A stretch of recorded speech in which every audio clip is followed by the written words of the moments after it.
Welcome tonight to all our guests. I hope that you are doing well tonight, and I am so excited tonight. One of my favorite teachers in the entire state of North Carolina, Stu Egan, is here with us tonight. Stu, thanks for joining us again. As you all know, Stu is a teacher in Winston-Salem Forsyth Public Schools. He participated in our conference back in October. It was well received, and one of the things we realized quickly is we just did not have enough time. So we asked Sue to come back and join us later, and so we could have a more in-depth conversation with just him on some of the fabulous data and observations that he's made when we start talking about privatizing, segregating our public schools and what that really means. So just to remind you a little bit about Stu, he has been teaching for over 21 years, an English teacher. I have a place in my heart for English teachers because my daughter is an English major from NC State. So I care deeply about your subject matter there, Stu.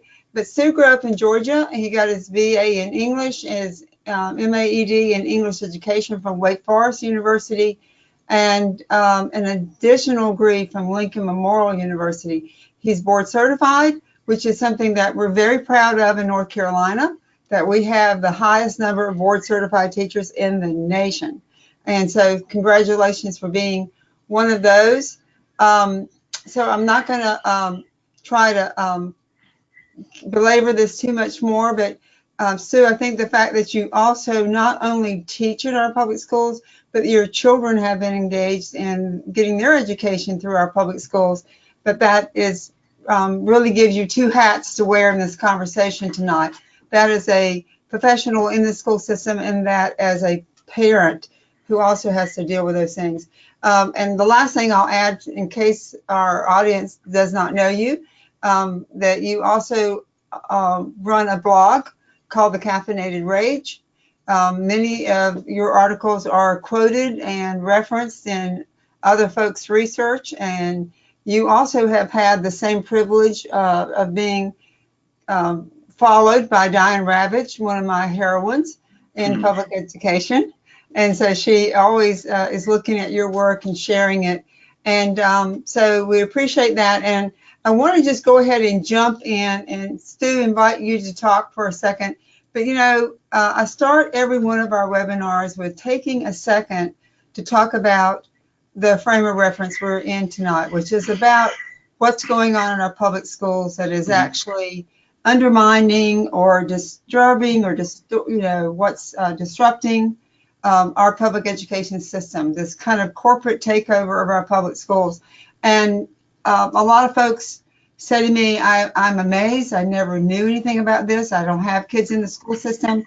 I haven't understood what's going on. What's so wrong with some of these activities?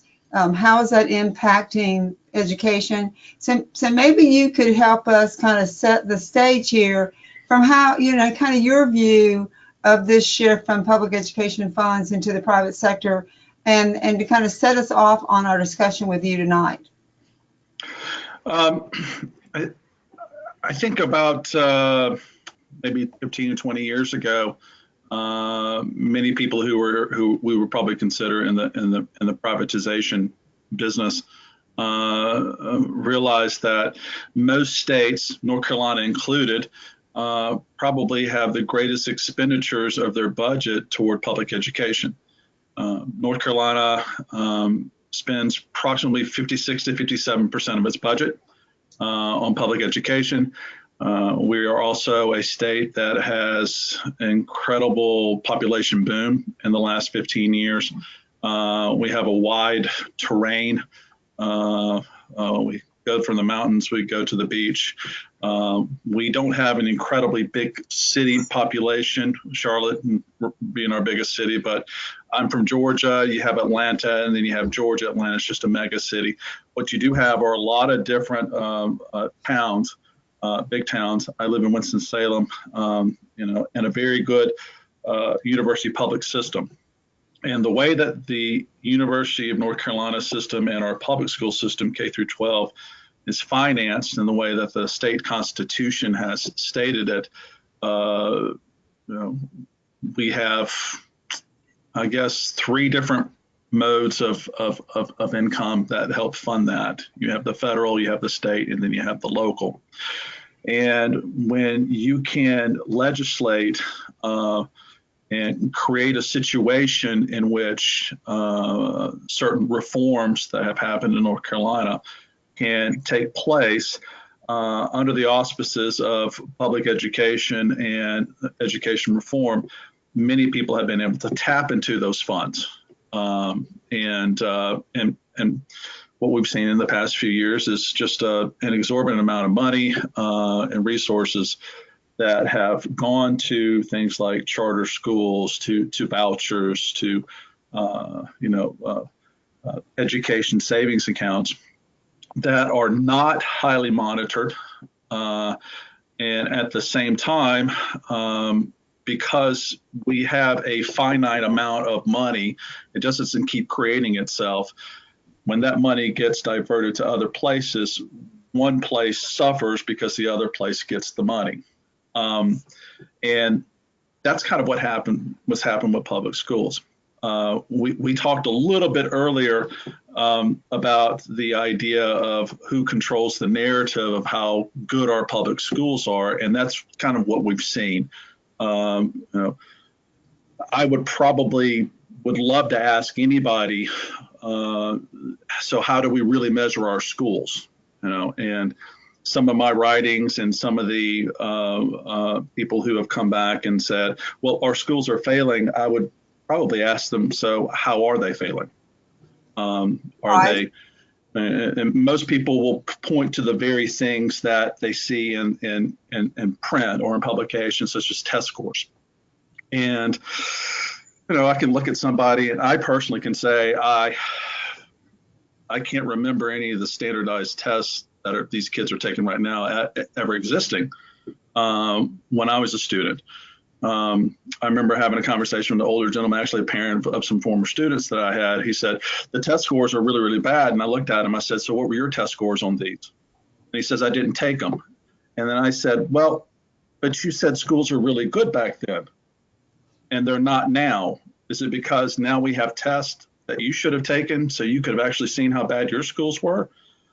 But when those tests keep changing over a period of time, the SAT I took in high school is nothing really like the SAT that my daughter has just taken, so she can apply to colleges and everything like that.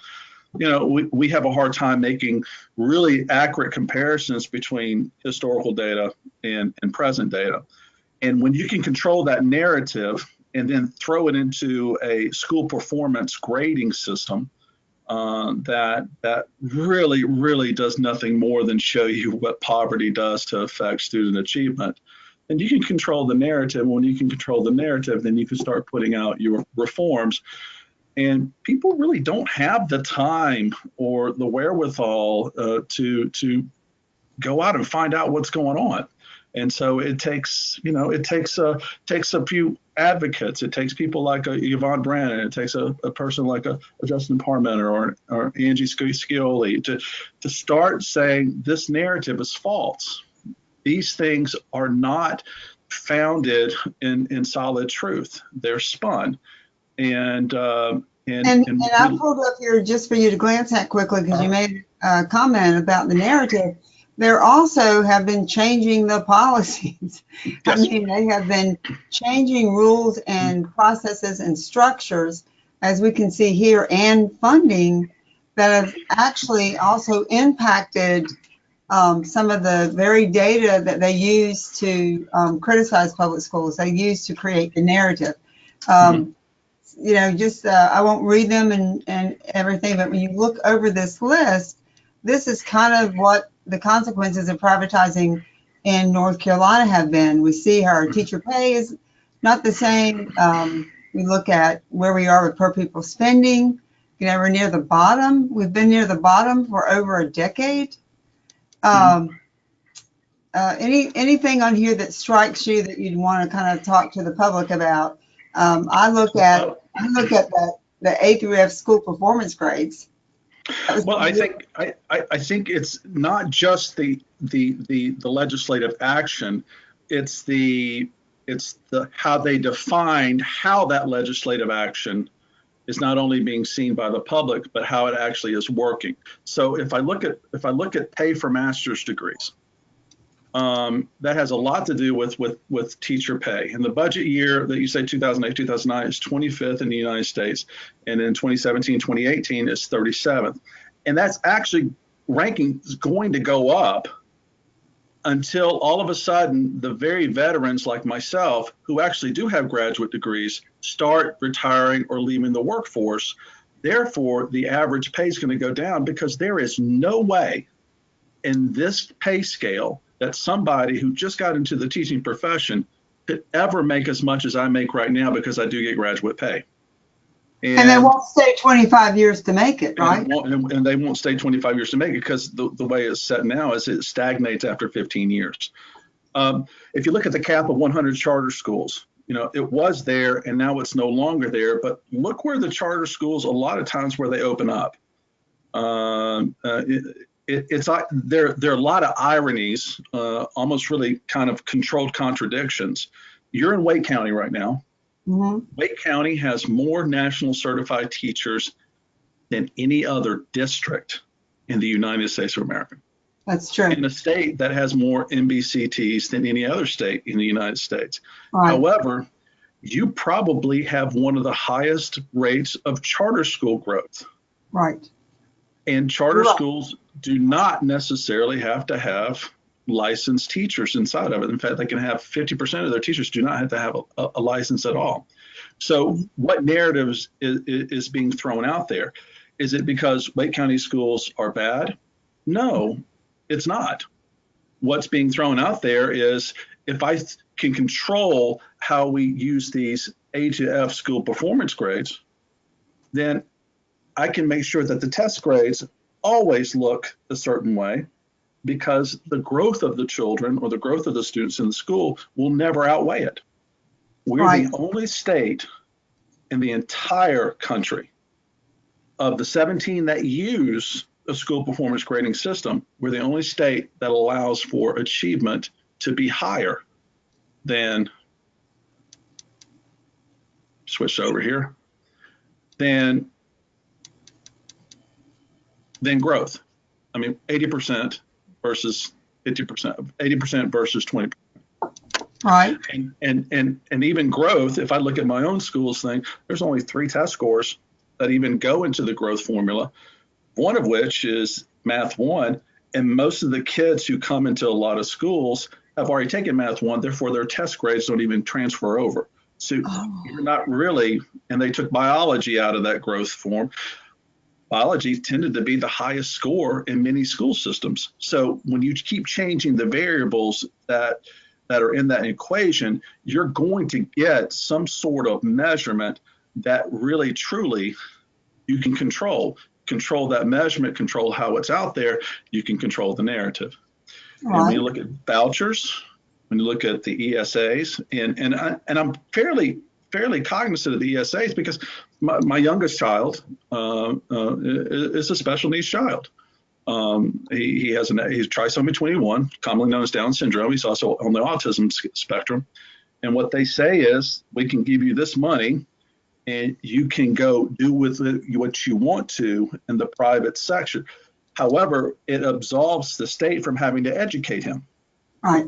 Therefore, there's no oversight. You're on your own. You're on your own, and we're not. You're on your own. You're on your own. And I think anybody who is in that situation can tell you, depending on what your health insurance is, depending on what your support system is, depending on what your income and resources are, that might be a drop in the bucket. Right. And at the same time, now it's all on you. When the state constitution says we need to make sure everyone, the federal government says through the Individuals with Disabilities Education Act, are entitled to a quality, free public education. So not only do we have these programs, but the state of North Carolina has gone out of its way to make sure that those programs are not transparent. We by far have the least transparent voucher system in the entire United States. And on top of that, we're not even using all the money for it, but they will not divest that extra money, put it back in the regular school system. They're just keeping adding more and more money because they're going to make sure it gets used somehow, some way by even loosening those strings up even more. And that's what's happened on the vouchers. I don't want to distract you, but when the vouchers program first started, it was very narrow, very small, and drew a lot of support because it was supposed to be for disabled children who could not get the services they need. And a lot of people on both sides of the aisle, people with kids, no kids, that seemed reasonable. And then it was expanded to be poor kids. And then the definition of poor kids has been rising. And the latest two figures I saw last week were that something like 48% of the families in North Carolina now qualify for vouchers. So that's no longer for poor, needy children. And that something like, I think the amount of money it is something like $47,000. You can make up to $47,000. So if you have a family with one wage earner and a few kids, you would qualify. Oh, yeah. You would qualify, income qualify for a voucher that you could take and use in any private school, a religious school, a church school. And you could also, you may have already been doing that, and now we're just going to hand you money for doing that. So you're right. And there's a little bit of a deliberate non-explanation of what happens behind the scenes on that one. Right now, an opportunity grant for a single student in the state of North Carolina is about, I'm going to think 4,200 right now. It's not 5,000. It's between 4,000 and 5,000. It's 42. 42, and I am pretty sure still it has proved out the last few years that over 90% of the vouchers have ended up in the religious schools. That's true. That do not have to teach a certain curriculum. That could, it could be a school that has a certain curriculum that teaches, that Noah had dinosaurs on the ark with him, and because of religious freedom and things of that nature, and they would not be held accountable for a certain curriculum that's being used. The only time that a school would have to account for vouchers if they have a tremendous amount of vouchers in there. But at the same time, I'm trying to think if and when Malcolm was born, we did what a lot of parents would have done. We explored everything we possibly could do to give him the best outcome that's out there. And we explored private schools, we explored public schools, we did everything we could. There wasn't a single school around here that we could have sent him to that would have done anything close to what the public schools were doing without spending at least 4 to 5 times that amount of money. And so what a lot of families have had to do when they get a voucher is they've had to use more of their own personal resources to finish out paying for the tuition, as well as provide transportation and fees, unless the private school is willing to give them money. But a lot of these private schools aren't big enough or have an endowment enough to be able to do that. And so on both sides, they get cash strapped in the name of choice. There has also been absolutely no empirical evidence to show that the educational outcomes for these students have been improved. Right. And because they're not transparent, you can't measure apples to apples. You end up measuring apples to rocks. The NC State study that came out, say, about 2 summers ago, that a lot of choice proponents celebrated, really, no. What happened is that they only used scores from a certain really small population of private school kids. It was not a good sample. Even the study said, well, we don't have enough information to give you any data that really gives you an answer as to whether these educational outcomes are even better for these kids that are about that. And if the school exists on the grounds of the actual church, they already are benefiting from not being taxed because churches are tax exempt. So it's kind of mind-boggling, in that respect. But the same thing with the ESAs. They are not being regulated.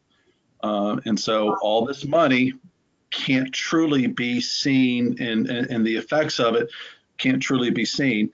Yet public schools are constantly under microscopes and being measured every which way but loose in such a way that they can control that narrative as well.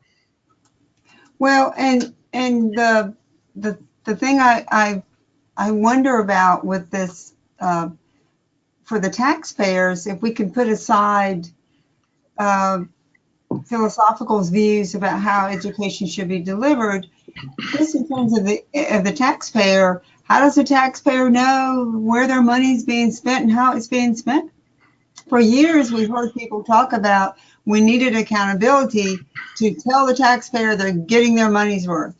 And that was really a very strong narrative all through the 80s and 90s and the early part of this century was got to have accountability. We've got to show taxpayers that we're spending their money. Teachers want to be held accountable, need to be held accountable. Parents deserve to know how their kids are doing. All of that is gone with vouchers. No, the taxpayers have nothing, do they? It's hard to see. The only time that you would see the finances of, say, a private school using vouchers is they have to, if you have a certain number of students, like 100, who use vouchers, you have to submit certain reports and things of that nature. And the first thing that really comes to mind when I think about that is Lindsay Wagner's work when she talked about the Fayetteville School Trinity, that there was some embezzling that occurred and this and that.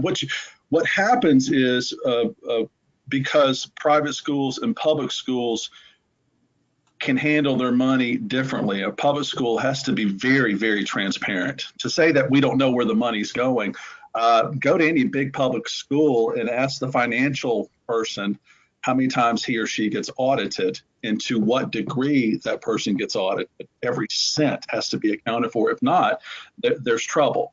However, in other places, the public wouldn't find out about it unless there was some investigative journalism that went on.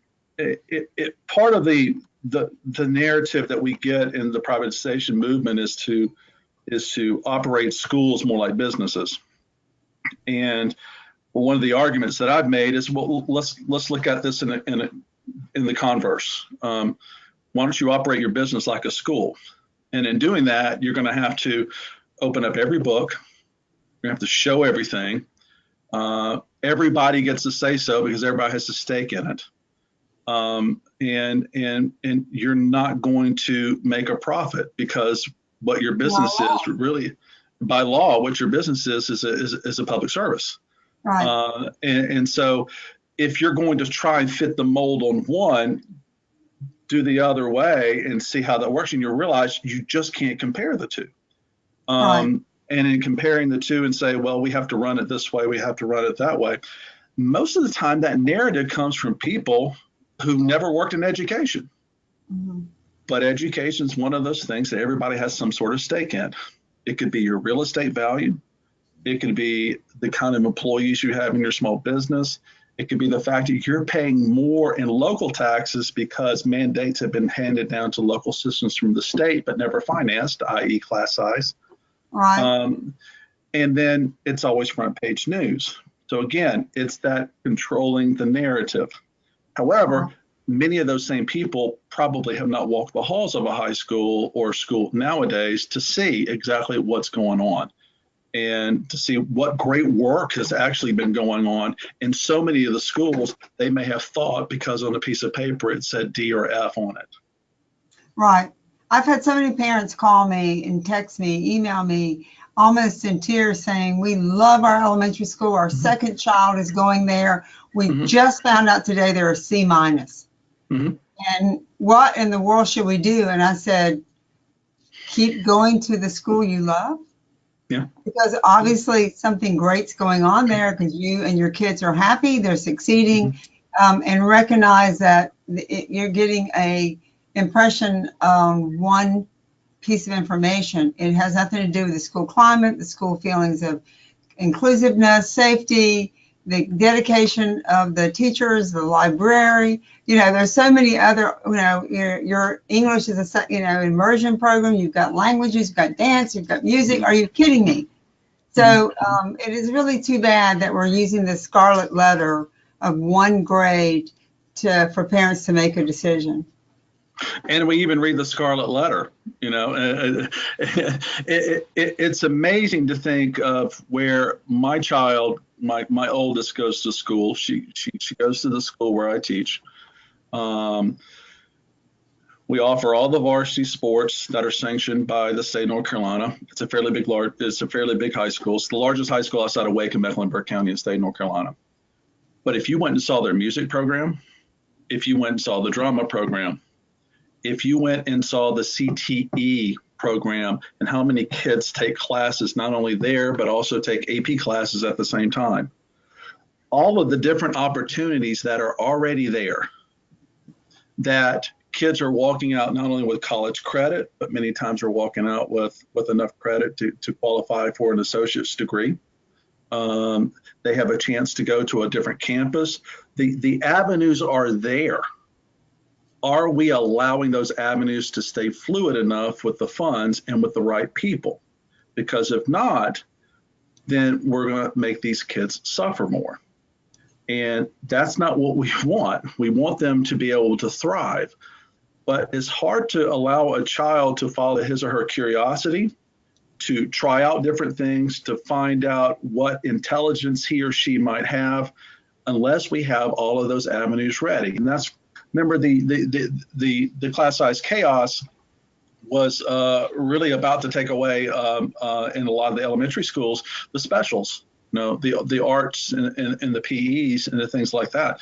And I'm thinking to myself, what could be worse than taking away those types of things that allow so many other neurons to be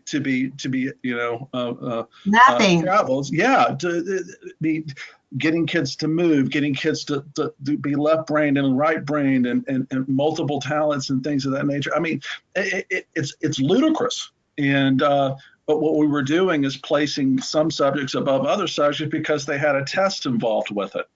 And what it really boiled down to is that in a state that's quote unquote got these incredible surpluses, we still haven't reached per pupil expenditure adjusted for inflation that we had before the Great Recession.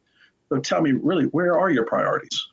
And you'll see that the priorities are not with public schools as far as the powers that be in Raleigh are concerned. Okay, and so let's go through some of your work here.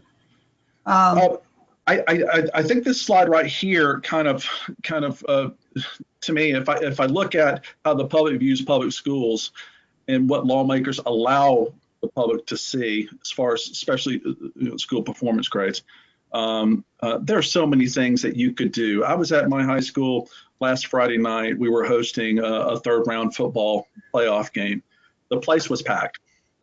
And the neat thing about it was all the local businesses were there. The students were there supporting each other. And there was a community. There was a culture that was being cultivated. Good sportsmanship was occurring.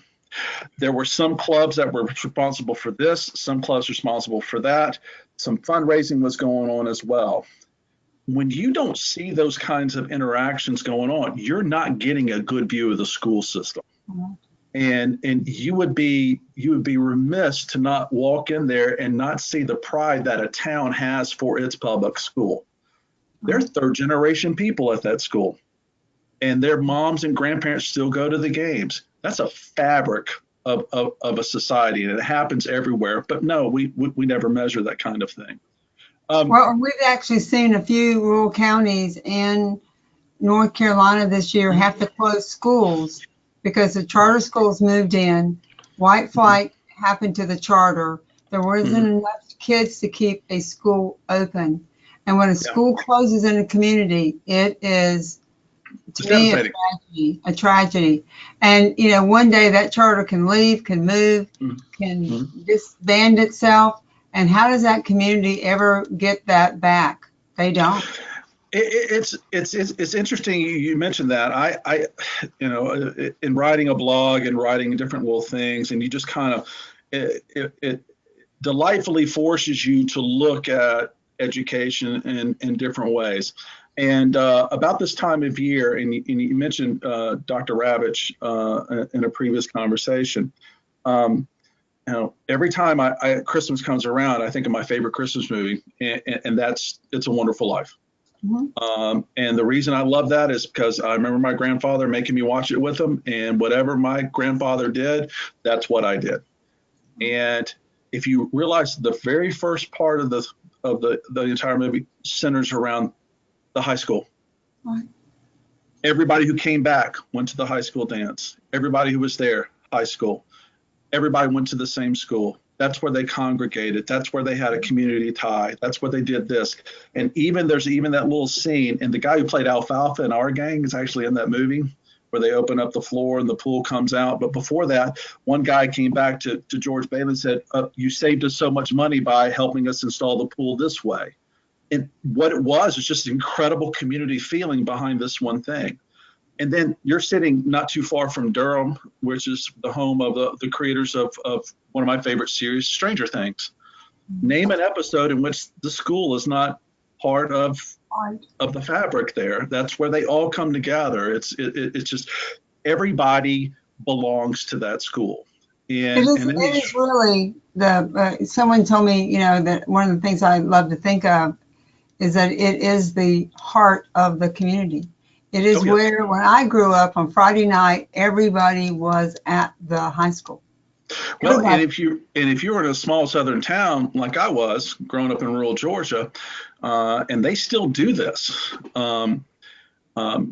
you close businesses on Friday afternoons at about 2:30 or 3.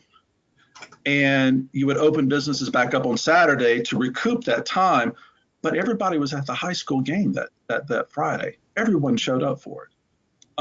And when you get to some of these rural counties out here, if you could do just a map, and I've got a couple on my blog where I've kind of played with it, of if you overlay income level, school performance grades, and where a lot of charter schools are popping up, what you're seeing is not only high growth in places like Wake County, which you did refer to this earlier. You're seeing if one school opens up in a very rural county, it could take enough students away that the state funding formula says we can't give you that much money because supposedly the money follows the student.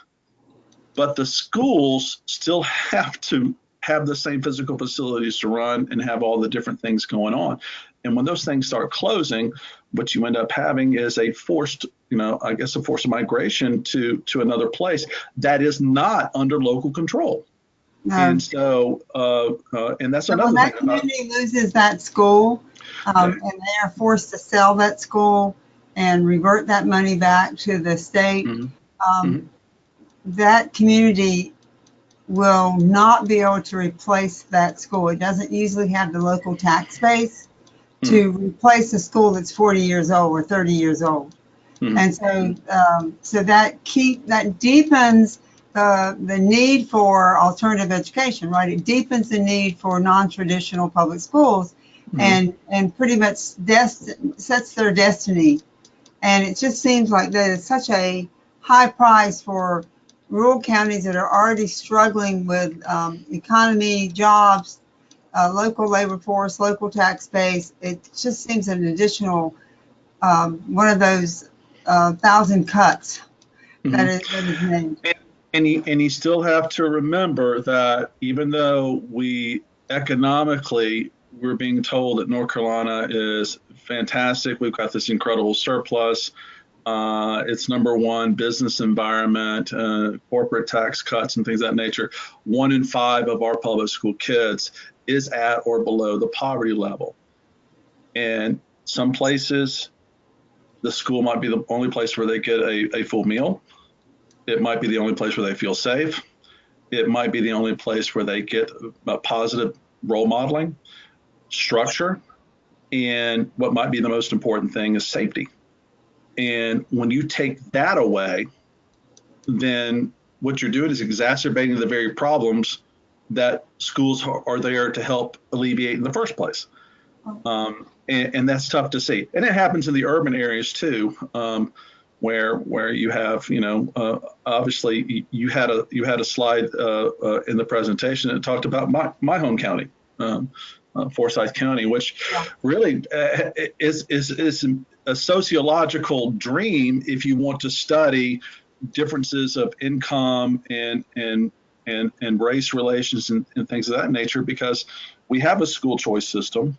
But at the same time, you could probably plot just from I-40 and 52, just the different sections of town based on race, based on political affiliation, based on food deserts, based on it, and it's sizable. It's sizable. So when a school suffers in one of those areas, and the whole community suffers, and it just doesn't have to be in a rural area. It can be in a very urban area within sight of great wealth, and that's tough to see. That's really, really tough to see.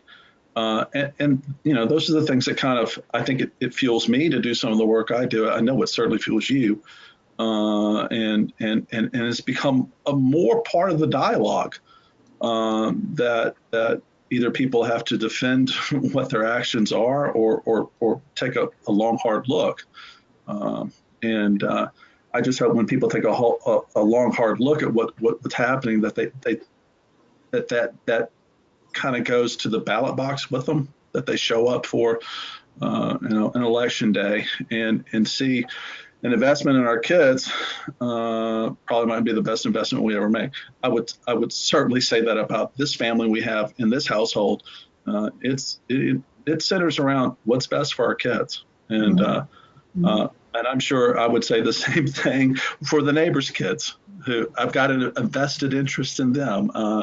They're important. My faith tells me that. My calling tells me that. My job tells me it's about the kids. And so when I look at Raleigh and some of the things that they're doing, they'll say it's for the kids, but is it really helping the kids? And I think overall, no. I'm going to look at a little bit here with, actually, I took this from you because I do remember there was a debate that it was going to be moving to a different point, and they didn't, because it obviously would have just incredibly exacerbated the number of schools that were D's and F's, and I'm sure that's not what they wanted to do. Yeah. This slide right here, if you look right there in the middle, it talks about school accountability growth. That's at 20%. That goes into the school performance grade. 80% is the achievement, which is derived from a variety of tests. But the growth there is kind of interesting. And growth is something that it changes the color, if that makes any sense, of what the school performance grade would be. And it's English 2, Math 1, and Math 3. Why did they take biology out? My sense, there's never been a definitive answer for that. My sense is it's just because biology tends to be the highest grade. And it is one of those subjects that can be quantifiably looked at. And usually there is not as much process in getting the answers to those as you say with a math, because you can get the wrong answer in math, but you could be doing some of the right processes. And then at the same time, people have, when Common Core came out, one of the first things that was easily looked at to do was how we were having to teach math. English 2, I can think of no other subject than English that has to be truly subjectively looked at as well as objectively looked at. Even the course I teach in high school, which right now I teach 3 sections of AP English Language and Composition, which is an argumentative rhetoric course. And to say that they write 5-paragraph essays and things of that nature is really just is erroneous, because it's so much more than that. But on the English 2, their written response would be nothing like a college would accept. It's short answer. It's almost graded in an algorithmic way, and it's really not representative of how well a student can express him or herself on a piece of paper. But it's 1/3 of the growth mechanism. Wow. If you look at that Math 1 score right there, in some high schools, many of the kids who walk in have already taken Math 1. So those accelerated math kids will never have anything to do with the growth scale because their math scores were middle school, not necessarily high school. Mm-hmm. So if I can keep changing the variables by which this is done, it would be a lot easier to manipulate if I had to create a growth index that, might be positive or negative from year to year. And so what we end up having is a school performance grading system. And this is just a snapshot from what we have in Winston-Salem. And I would dare say that that's a fantastic school right there. It's 2 miles from me right now. I know parents who send their kids there. And it's in the green, but it has this D. And that D does not define that school. But in the eyes of many people who just see this as the overall, indication of that school, health of that school, that's what they see. And that's just not the case. And here is just a slide that kind of talks a little bit about that 80% proficiency over growth. I mean, it's egregious. Now, this is probably, it's weird, when DPI first started showing reports on school performance grades, they had this information in there, and then they stopped putting it in there. And so what you ended up seeing were other people putting it together and doing. And what you see is the school performance grades are incredibly reliable correlation. The higher the school performance grades, usually the lower amount of poverty that's in the school. And if somebody wants to refute this information right here, they can go right ahead. It's going to be, I think, a pretty hard argument to make. And I have a cat that's trying to get onto the computer. We're cat people around here. This has never changed. This has been the same trend ever since we've introduced this Jeb Bush grading system. Which is being pushed by ALEC and other privatizational forces. Let's go back. So let's talk about ALEC for 1 second while we mentioned it, because we were talking about it earlier today. So tell folks, what is ALEC and what's going on with our legislators right now with ALEC, and you might mention some of the work that Justin's done. Justin Parmenter, who is the fantastic rock star out of the Charlotte Mecklenburg school system, who teaches 8th grade language arts and at Waddell. He released a report. He does a lot of investigative work. He's almost like an investigative journalist in and of himself. It actually is. ALEC is a kind of a consortium of legislators, business leaders, American legislative, I think the word is exchange. And what they do is they get together and they craft laws and policies that they offer states and localities to enact, many times word for word, that tend to favor less government, a higher profit, fiscal view.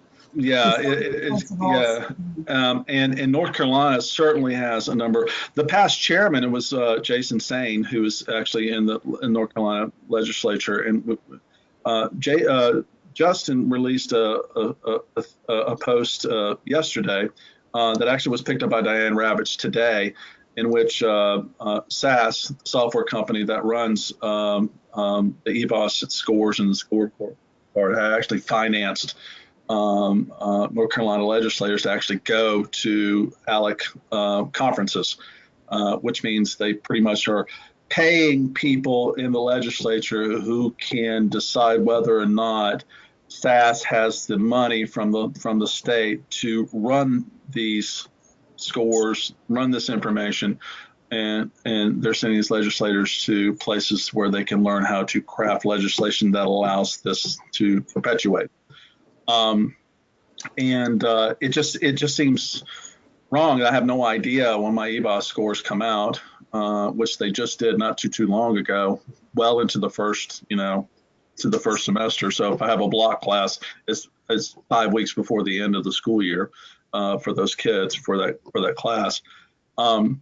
But why are we paying all this money for information that we don't know how it comes about, because the algorithms seem to be secret? And we have these incredible schools of education and research universities that are part of the education system here that have educators and researchers who are dedicated to looking at how education can be measured and can be improved. But we're sending off to a private entity that refuses to really open its doors to how it comes about doing that. It's like me taking your test, but you never really told me how the test was going to be constructed. And you told me my grade well after I left your class, but never let me see how that grade came about, or what rubric was used, or what key was used. And if I had a question about how it came about, well, I'm just kind of out of luck with that one. So SAS produces the software for EBOS. Mm-hmm. That's okay. It's a EBOS.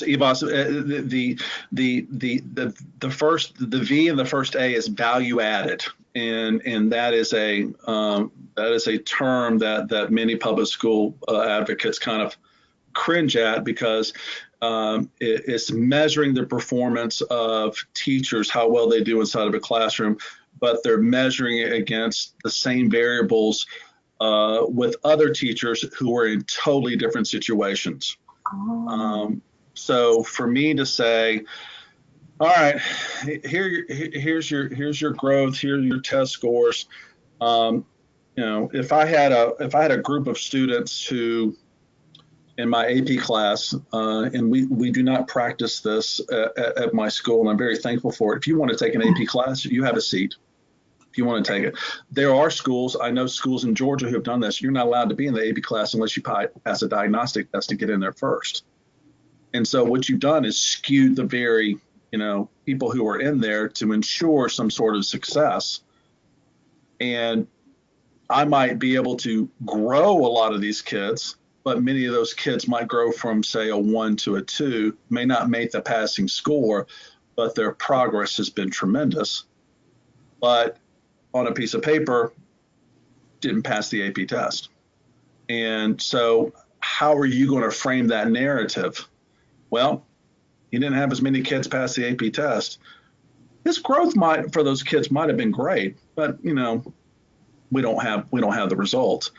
And I would be thrilled for those students, the confidence that that student might have, that they realized they had the work ethic and had the wherewithal to handle some of this work. It might be the difference between them actually thinking about going to school or thinking about trying a different career path than they were told that they could not have in the first place. Mm-hmm. And to me, that's the essence of teaching. Right. I think it's kind of interesting too. This one talks about the income levels of it's just a different variation of the school performance grades. But those school performance grades, a lot of times, if you look at some of these high poverty schools, that's where this money is being funneled. Wow. If you think about all of the scholarship money, and last year, $54 million, maybe half of it was used. But yet there was still a provision to add even more money into it this year. And as you said earlier, let's let more kids be qualified for it. And in doing that, guess what happens? And now I've heard recently that some folks are advocating that anyone who wants a voucher can have one. Mm-hmm. Anyone. There's no eligibility. That's part of Dan Forrest, his educational platform, Vouchers for Everybody. Arizona, I think, does that, and have a few other states, and it hasn't worked out very well. it has not worked out at all. It's really kind of an offshoot of a little bit of what Betsy DeVos wants to do on national level. Educational freedom scholarships is, I believe, is what she's calling it. And it's kind of funny to the least qualified person to ever hold that office. If you really want to go and see what kind of devastation she has done, just go up to Michigan and check out some of the things that have happened up there. There have been tremendous amounts of charter schools, about all this kind of stuff that is happening here in North Carolina that she has helped to finance and enable up there, and it has not created any ounces of educational achievement, higher educational achievement for students. In fact, what it's probably done is further segregate along many lines: income lines, racial lines, socioeconomic lines. But if you look, you take all that money right there, and guess what you end up having is that's about $1 billion worth, over 10 years. And imagine how many from the public school system. Yeah. I mean, it's not like we're giving more to the public school system as well. When you're looking at 900 million to $1 billion, that's it. Do you know how many teaching assistant jobs could occur from that? Do you know how many how many textbooks we can get to some of these kids? We could teacher assistants, livable wages for bus drivers. Livable wages for bus drivers, and you're seeing that on the county level. Wake County has played around with it. Guilford County is doing it right now. Gosh, think of how many different initiatives really could be funded that could help public schools just with this money, that would benefit the very kids who could go to those public schools but still take the vouchers and go someplace else. And that's a little bit mind-boggling. So I do want people to understand that a lot of this information is out there. And when you go to look at one of the things that we discussed at the forum when we were all together in October in Raleigh that you so wonderfully put together, we talked a lot about the diversity and the segregating nature that a lot of this charter industry is allowing to happen. And if you look at the reports of a lot of the charter schools in North Carolina, many people are saying, well, look at overall, we have all of these minority students going there. But the problem is you're looking at the entire charter school as a whole entity in the state without looking at the actual charter schools individually. And that's where you see what we would call a segregating tendency. And you can go inside of each one of the reports on the school report card system and see on the charter schools how many different sections or subgroups are being, serviced there. And this would be one where you see there's just an incredible amount of is proportionally white, 5% economically disadvantaged. And what you can do is measure that against schools that are close to it geographically and see whether or not they have the same, student makeup. And a lot of times that doesn't happen.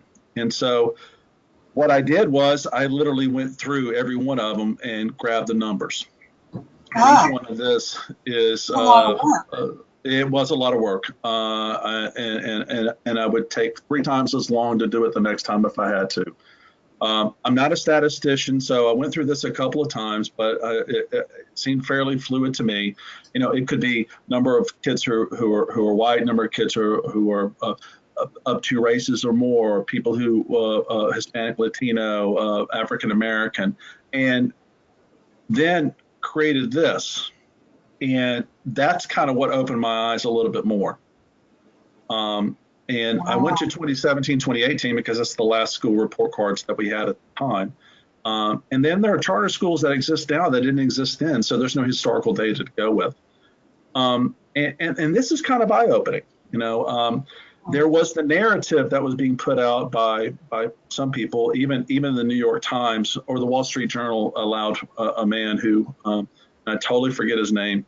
He has 4 schools here in North Carolina. He was saying, well, look at my schools. They're incredibly diverse. And I said, well, you might want to go look at the individual schools compared to the schools around it.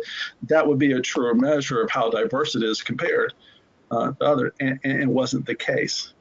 When you see, more schools or charter schools have this tendency of being a little bit more homogenous in some places than the public schools around it, then you can't really claim diversity.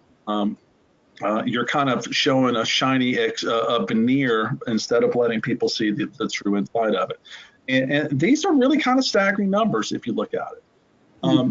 And at the same time, this is one of the things you pick up from reading Chris Nordstrom's stuff, is that you just have this incredible wealth of information, and that says a lot right there. That truly says a lot.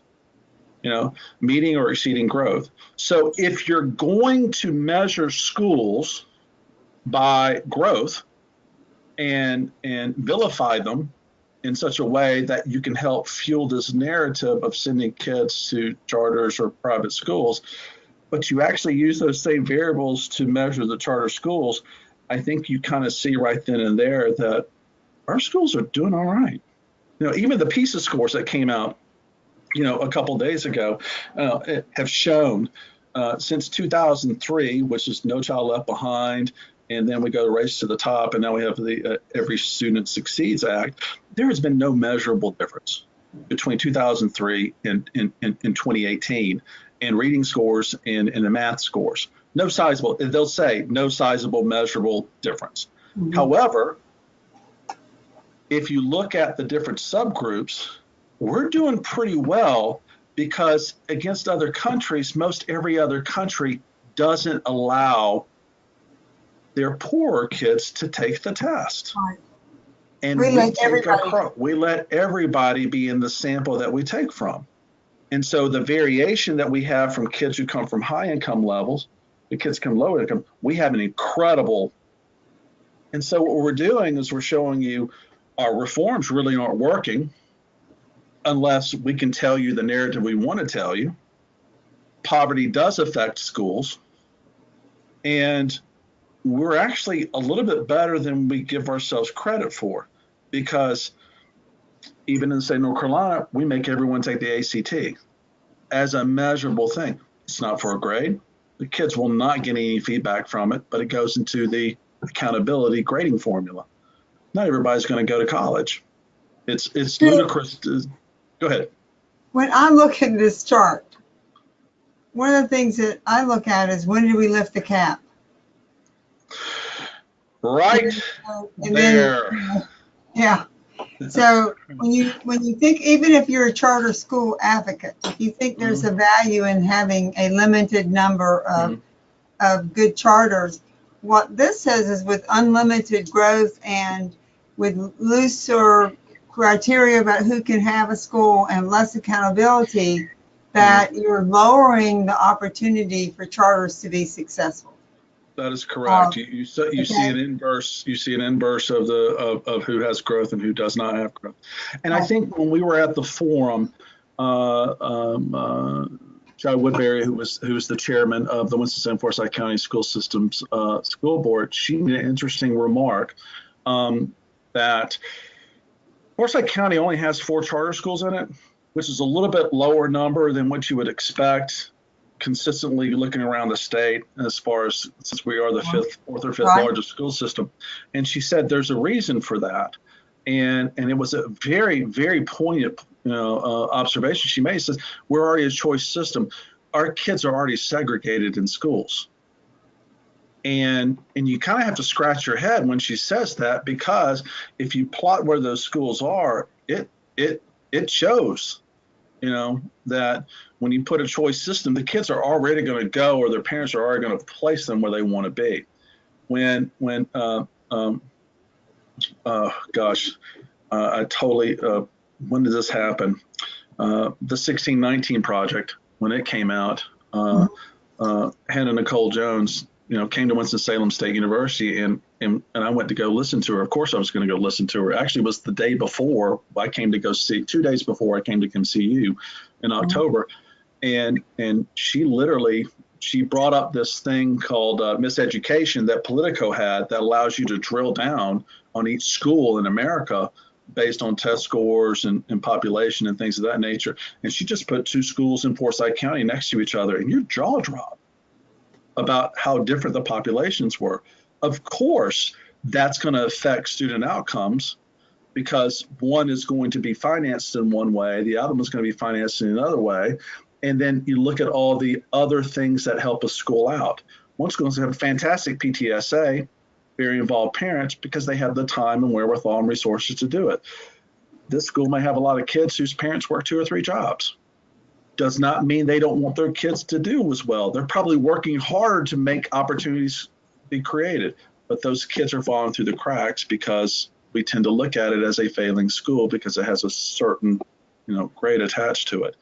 And I would also like to tell people that there's an interesting thing that you can use if you want to look at schools and compare them, especially it's called School Digger. And what it does, School what? It's called School Digger. It is a website that kind of drills down on student populations and tells you the makeup of them as they were reported last. And it shows surrounding schools next to them. And if you look up a charter school, it will tell you what the surrounding schools makeup is. And I would invite anybody to do that, and you might see a little bit of a trend coming. I did that one time for all the Wake County charter schools, and it was a little bit eye-opening because a lot of the charter schools you'll find in some counties around the county line, which means they can draw kids from other counties as well. Right. Because they do not have a certain Wake County now. Mm-hmm. And so if I'm in northern Wake County, I can start taking kids away from other counties that may not be as populous or may not have as much of a tax base to draw from.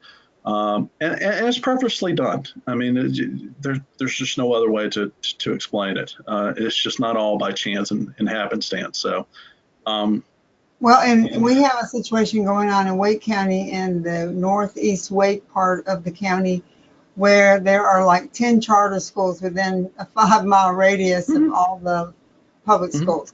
Mm-hmm. And its impact is becoming devastating. Well, it's destroying a community's public school system. Yeah, and it's really interesting too that I don't know if anything that can affect the real estate value of someone's home more than, of course, the state of the home has a lot to do with it. But when people move to another town, one of the first questions that he or she will ask is, so what are the schools like? Right. And a real estate agent is not really allowed by law to tell you what school services is placed. Right. But, if you look at a flyer or somebody who has put a house up for sale and they could say something along the lines of, well, great schools, and put the letter grade next to it, all of a sudden the house value does go up, or the presumption that we're in a great neighborhood goes up, and that drives a lot of markets. Charter schools don't do that. Private schools don't do that, but your public school will do that. So we could talk about this for hours. We're getting to the end of our time, and I want to ask you a couple questions that we've gotten in here before I let you go. And one of our followers are saying that they read an article today that they saw that the teacher shortage is becoming alarmingly, critical issue of not just in North Carolina, but this article they read was a national article. And they're saying, how do we let the public know about this? What do we do about it? Why is, who is addressing this issue? I think in North Carolina, I think every state has its tendencies to deal with it. North Carolina is interesting because, one, we're a right to work state, which means, in a quick and dirty way, we don't have unions. But really, what it really means is that we don't have collective bargaining rights. We're one of the few states that actually outlaws it. I think about 30 something states actually have laws that say you have to use collective bargaining. And then there's partial collective bargaining. In North Carolina, is none at all. I think one of the things that we need to look at is how many people are not putting themselves in a college preparatory system to go become a teacher. And we're seeing about a 30 to 35% drop over the last few years, which means that we're not having as many people who want to go into the teaching profession. And on top of that, if you look at the pay scale, you're also seeing that they kind of front and loaded all the raises for younger teachers. My personal view of it is that the state of North Carolina and the powers that be right now do not want veteran teachers. They want teaching to become more of a 5 or 6 year career for people, almost like contract work, and as a stepping stone to something else. And that's that to me is alarming. So what I would probably look at is, and it's starting to happen already, look at the percentage of teachers who are in certain levels of experience. And if these trends tend to continue, you're not going to see as many people with 20 or more years in the teaching profession. You tend to see a younger workforce. When you have teacher preparation programs that take not really long for get teachers inside of a schoolroom, then to me that's indicative of there's not many people who want to invest in learning certain things about becoming a teacher, such as being in college or things of that nature. So I think what people need to realize is if you do not have kids in school right now, you're kind of removed a little bit from how big these classes are. We used to have, how shall I say, we used to have class size caps. We don't have those anymore, at least in most of the grade levels. And so about 7 years ago, I was teaching 5 out of 7 classes. Now I teach 6 out of 8. So I'm teaching more classes and my classes are bigger. So what that means is in the formula of making sure there are enough teachers there, I can kind of manipulate the formula so I can have more kids per teacher. And that alleviates a little bit of the, I guess, what the public sees. But yeah, I think the trend right now is we're getting people who are younger in the profession who will probably make more decisions about whether or not they want to stay in the profession earlier in their lives. And it becomes a more transient situation. Well, this is really, to me, a kind of a sad note to end on. But I want to kind of take us back to something that I think is a little bit more positive. I do believe that our public is becoming a little bit more informed, a little bit more educated, a little bit more aware. I think you have certainly helped in that with your blog and with the way you've shared information and spoke your truth and asked people to think about things and look at data. So I really do feel that we have a more informed public. I think that the business community is starting to see some of the consequences of privatization, and I think they're getting concerned. I think they're getting a little bit more tuned in. So I'm very hopeful that we can turn this around. The greatest, most respected profession still in every survey across the country and around the world actually is the teaching profession. It is still highly regarded, highly respected, and I have to hope that it will, that we will be able to really start funding our schools better, funding and paying for our teachers more professionally, that this will be a way to a beacon to bring people back into the teaching profession. And so I'm going to keep holding on to that positive thoughts too. I feel very optimistic about it. These things this conversation doesn't happen unless there's optimism that's helping to fuel it. People are listening. lawmakers are certainly listening, or we would not have had the stalemate in the budget that pivoted around or hinged on teacher salaries the way it did. I think there is no other segment of the workforce that scares somebody like Phil Berger or Tim Moore more than, pardon the pun, than a bunch of veteran teachers advocating for public schools. We are helping to drive elections. We are helping to educate people on who to vote for, what supermajorities can and cannot do, and we're getting loud enough in some respects to force the conversation. And in enforcing the conversation, you get to start dispelling a lot of myths. And there are a lot of myths that are out there that certainly aren't true. But that's a great thing to say and to point out as we're ending tonight, because really and truly, our public schools are doing a great job. Our public schools teachers are doing a good job. We have a lot of kids who are succeeding, who are graduating, who are being successful in life, career, college. And those we have the highest graduation rate in North Carolina we've ever had before. And some of all those facts get left behind. Now, that does not mean that our state, like many states in the South, had a hard hit in 2008 in the Great Recession. And we've had a tough time coming back. But the growth in our state is there. Economies have improved. We do have make a lot of top 10 lists for our state. I do think we have a great opportunity. But obviously, as a public education advocate, I join you and others in saying we're not investing enough financially into our school system. If we invest more for people in our expenditures, we're going to see that this is something that will rise up and lift up all boats. We'll see that we'll have a better retention policy with our teachers, more teachers entering the field, and kids doing better. So I'm very hopeful.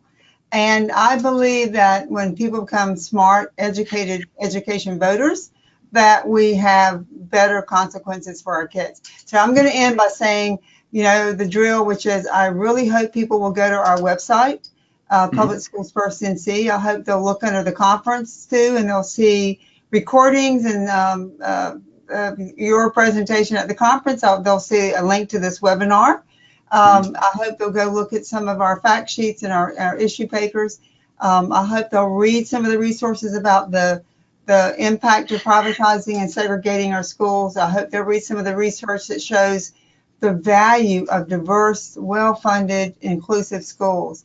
And I'll end by saying that the National Chamber of Commerce, a very conservative business organization, had a report recently that said that the number one reason that people lose their jobs or aren't successful in their jobs has to do not with them not having the skills, it has to do with them not knowing how to get along with other people. So, I think that's why we are saying that public schools are that portal into the rest of the world. They're diverse, they're integrated, and they're inclusive of children of all skill levels and all backgrounds, socially and culturally. We are giving our children a gift that when they go into the real world of work or college and career, that they'll be able to get along with others and understand and have empathy. And really, when parents are making decisions, I encourage them to look beyond the letter grade and to look beyond just academic success. So, Stu, your voice has been so important. You are such a fine young man. Young. I can say that. I'm older than you. Okay.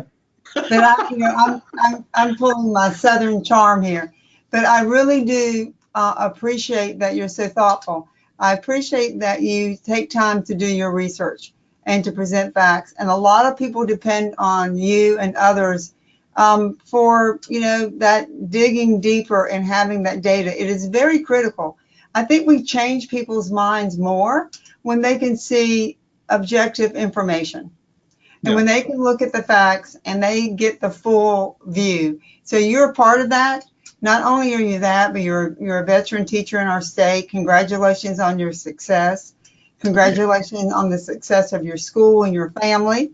We follow you on and see all the great things that your daughter and son are doing. And thank you for being a part of this conversation. I hope that we can talk again sometime and keep the conversation going, because it's critical to North Carolina at this point that we really do have a crisis in the making, and we really can save our public school system. You know that in 1840, the first public school opened in North Carolina. And in North Carolina, we should all be very proud that in our Constitution, not like many other states, but in North Carolina, our Constitution says that every child deserves a high quality, free public education.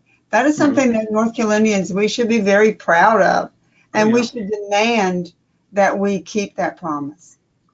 I have that 1840 pen is on my book bag.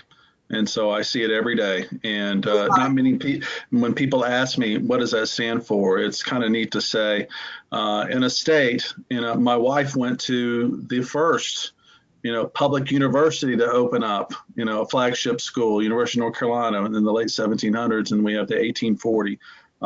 There's a great history of public education here in North Carolina. And I think we just want to keep that history vibrant. In such a way, not only for my kids, but for my grandkids or whoever it is. It's the best job in the world. And at the same time, I look forward to going to school every day. That door closes and those kids are in my classroom. Magical things can happen that can never be measured in any way, shape, or form by some standardized test made by somebody who's never been in that classroom before. And don't just ask me, ask the kids after they've been out of school for a couple of years. And then you might see how that pay it forward, that resonating impact of the student-teacher relationship, especially when you can be a veteran teacher and help out younger teachers so that they become veteran teachers who will help out younger teachers when they become veteran teachers, and you start seeing the cycle going. So you're not necessarily having to rebuild. You kind of just let the whole thing just keep going because you've nurtured the process.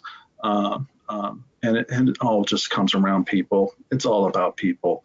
And so I'm just kind of hoping that lawmakers in Raleigh get out of people's way to let the people do what the people need to do.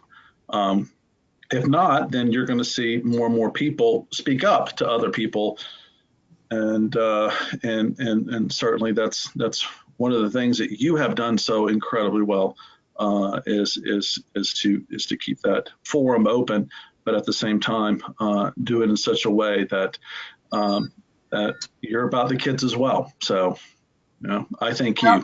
I'm excited. I look forward to a new decade starting here soon, 2020. I'm looking forward to continuing the conversation with you and other educators. I think the more we talk and the more we listen, hopefully we can, turn some of these policies and processes around. We have a lot to look forward to in 2020, and I am going to let you go. Okay. I'm going to say good night and thank you again. And I hope that we'll have, I'm going to come back to you again sometime soon so we can continue the conversations too. We'll do it. Good night to you and good night to all of our guests tonight, and we'll see you next year. That sounds great. Thank you so much. Bye-bye.